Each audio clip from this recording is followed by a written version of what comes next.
Hello, happy homesteaders.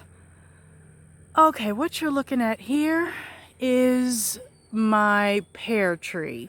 Now, I've got two of these. I inherited it with the property, and you see how tall it is. Well, I thought that maybe it had gotten some frost damage or something on it, and it just hasn't recovered, and these leaves have barely dropped off. So I discovered that I have Fireblight, and somehow I've got to prune this tree. You can see how tall it is, right? There are some dead leaves at the top. Don't know how I'm gonna reach that because I don't have a crane or a ladder that's gonna get up there. It pains me because I was so happy to get fruit trees when we got this property, and now I've got this problem. So not only do I have to cut each of these limbs and try to prune this down as much as possible, but I think the fix is to spray it with a diluted mix of vinegar and water. Here's another thing. I've got two pear trees. This is the other one. Sorry, I'm gonna get you out of this sun so you can see it. So, my mother pear tree has it. And it looks worse than the other one. And again, they're tall. So I have no idea what I'm gonna do. And this sad tree, look, it's just, hold on, look. It had some leaves on it. It still does. But the same thing, blight, I think just killed this plum tree. It actually might be a peach.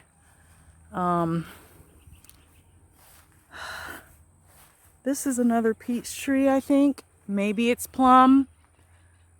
It doesn't have any fruit on it, so there's no way of knowing, but right now it doesn't look like it has blight. It just looks like it has some yellow leaves. But this thing I don't think is going to make it. I think I'm going to have to cut it down. I mean, this is dead. So, all right then. That looks like a lot of work. I don't know if I should call someone. What do you guys think? I mean, this is my first time owning fruit trees outside of having a fig. Used to have a lot of fig trees. They're pretty easy to deal with, but this is something else. Well, wish me luck. I'm gonna try to do what I can, but it looks daunting.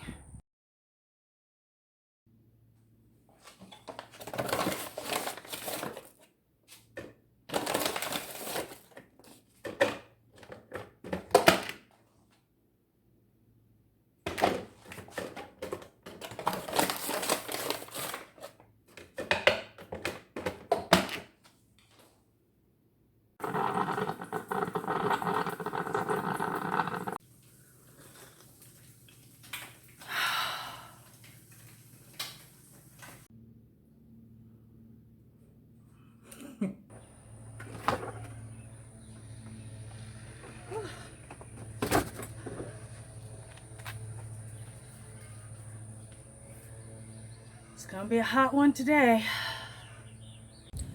So I want you guys to take a look at this pear tree that I showed you guys the other day with the Fireblight. And as you can see, I have pruned away a lot over here. Let me adjust this. I have my trusty clippers here and some Lysol spray, and each time I make a cut, I spray my cutting shears. Now, you see how far and tall this tree goes up. I may not be able to get all the way up there. You can see there's some dead leaves. But I may be able to spray it. I'm going to do a lot more cutting on this thing. I'm trying to save it, but I'm going to tell y'all the truth here. If this is going to be more trouble than it's worth, I'd rather cut the trees down and plant disease-resistant varieties of pears. I'm the only one in my home that likes pears. When I told my husband and daughter, hey, I might have to cut these pear trees down, they were like, oh no. They did not care at all, but I was so happy when I bought this property because there's fruit trees already established. There's blueberry, there's pear, there's peaches, and supposedly one's a plum, but I think the plum tree may have been the dead one that's oozing this red sap. I think I'll show you guys in a second. That tree is, I think, completely gone and there's no saving it. But I'm gonna do my best. The bark on this one doesn't look too bad. It has some lichen on it. It's windy out here. But yeah, I'm gonna spray it down. I think you can use copper fungicide. Some people just use a solution of you know, white vinegar, apple cider vinegar. In my opinion, apple cider vinegar is like way too expensive to be spraying on trees and stuff outside. So I'm just going to probably get just a huge gallon of just plain old white distilled vinegar and mix that with some water and try to give it a spray. But I mean, it may be a loss, but you know what? Plants are absolutely incredible. They can come back from like a nub. You know, they can grow from just a tiny stem, you know, into a tree. So it's amazing.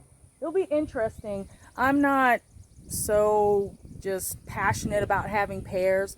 It's the whole idea about growing my own food so I don't have to go to the store and buy these things. I can just walk outside and get my own food. And that's why I'm interested in saving these. And they're in the front of our home, and you know, they are so unsightly. Let me show you this tree that I was talking about. All right, so here's this tree that may or may not be a plum tree. The previous owners said that they planted a plum tree over here. I don't know if it's this one. This looks like a peach tree to me. It has no fruit on it. We only have one peach tree with fruit. And there's this. You can see the lichen on it.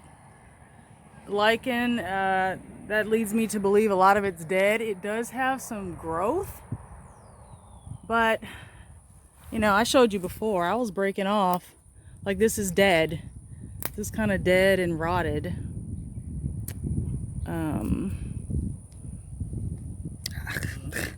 Look at the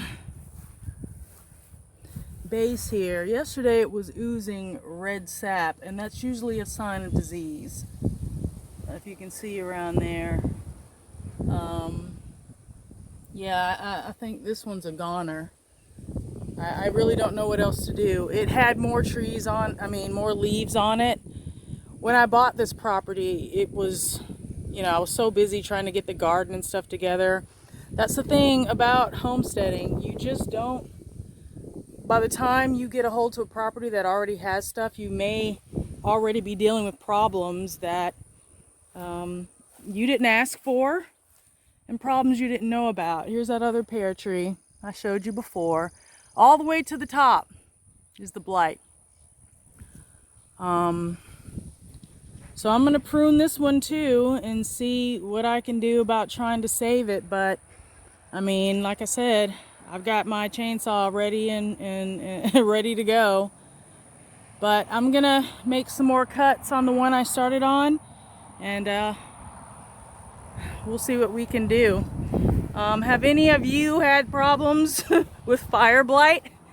It's new to me, and these trees are going to look pretty sad by the time I finish chopping on them, but you know, maybe I can save them.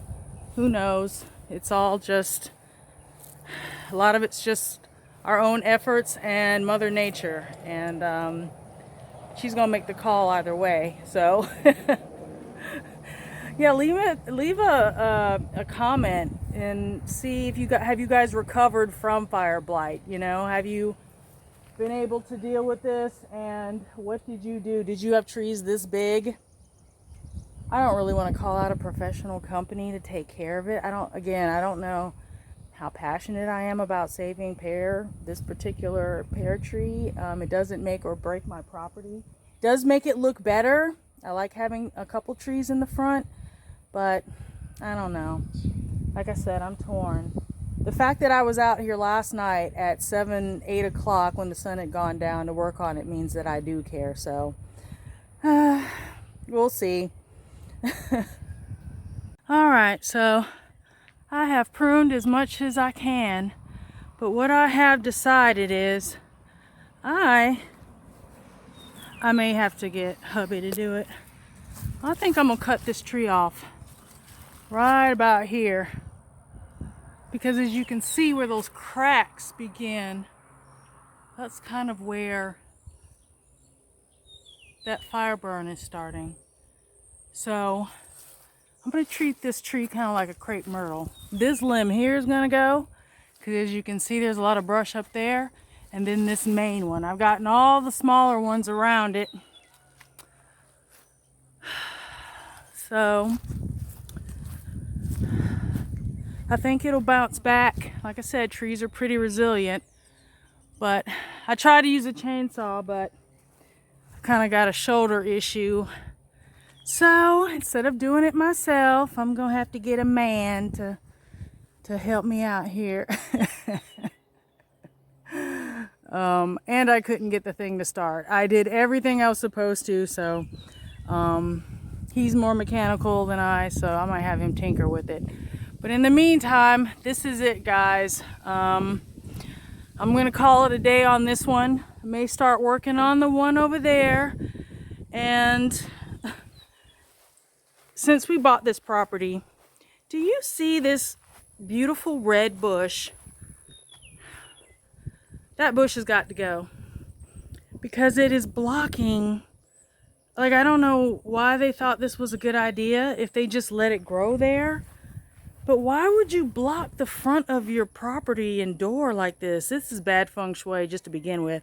The rest of the hedges are low, as you can see. I don't get this. It is pretty,